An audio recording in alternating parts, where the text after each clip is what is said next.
नमस्कार. आजच्या या विश्लेषणात आपण एका अशा विषयाला हात घालणार आहोत जो ऐकायला थोडा किचकट वाटतो पण आपल्या रोजच्या जगण्याशी अगदी घट्ट जोडलेला आहे. तो म्हणजे भारतीय कर प्रणाली. आणि विशेष म्हणजे यात आपण आपल्या महाराष्ट्राच्या दृष्टिकोनातूनही काही महत्त्वाचे नियम समजून घेणार आहोत. चला तर मग या विषयाच्या खोलात जाऊया आणि टॅक्सची ही संपूर्ण सिस्टीम अतिशय सोप्या भाषेत डिकोड करूया. आजच्या या प्रवासात आपण प्रामुख्याने 4 मुख्य टप्पे पाहणार आहोत. मूलभूत संकल्पनांपासून सुरुवात करून उत्पन्नाची नेमकी गणना कशी होते, कर भरताना नैतिकतेची सीमारेषा कुठे असते आणि शेवटी सरकार या सगळ्याची पडताळणी कशी करतं हे आपण समजून घेणार आहोत. चला तर मग लगेच सुरुवात करूया पहिल्या आणि सर्वात महत्त्वाच्या टप्प्यापासून, मूलभूत संकल्पना.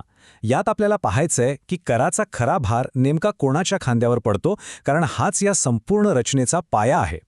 आता हे 2 प्रकार बघा, प्रत्यक्ष कर आणि अप्रत्यक्ष कर. या दोघांमधला फरक अगदी सोपा आहे. प्रत्यक्ष कर म्हणजे आपला इन्कम टॅक्स. हा थेट आपल्याच खिशावर डल्ला मारतो.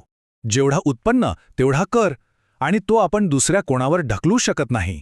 पण अप्रत्यक्ष कर, जसं की जीएसटी, हा आपण रोज विकत घेणाऱ्या वस्तूंमध्ये आणि सेवांमध्ये आधीच लपलेला असतो.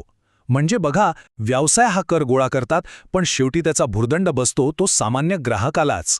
आणि एक गंमत बघा, सरकार काही वर्ष संपेपर्यंत वाट पाहत बसत नाही बरं का. ते TDS आणि TCS सारख्या भन्नाट यंत्रणा वापरून रिअल टाईममध्ये टॅक्स गोळा करतं. TDS म्हणजे काय, तर जेव्हा एखाद्याला पगार मिळतो तेव्हाच कंपनी त्यातला काही टॅक्स आधीच कापून घेते. आणि TCS म्हणजे, समजा आपण एखादी महागडी गाडी खरेदी करायला गेलो तेव्हा तो विक्रेताच खरेदीदाराकडून टॅक्सची रक्कम गोळा करून ती थेट सरकारला जमा करतो. अगदी स्मार्ट कलेक्शन म्हणाला. आता जुलै 2017 आलेलं हे दुहेरी जीएसटी मॉडेल बघा. हे आपले संघराज्य रचनेचं एक अतिशय उत्तम उदाहरण आहे. समजा महाराष्ट्रातल्या एका दुकानदाराने 18% जीएसटी लावून एक मोबाईल फोन विकला, तर त्या 18%चे बरोबर 2 समान भाग होतात. 9% CGST म्हणून केंद्राकडे जातात आणि उरलेले 9% SGST म्हणून थेट आपल्या महाराष्ट्र सरकारकडे जाला होतात. आणि जर व्यवहार राज्याबाहेरचा असेल तर तिथे IGST लागू होतो. एकदम पारदर्शक सिस्टम.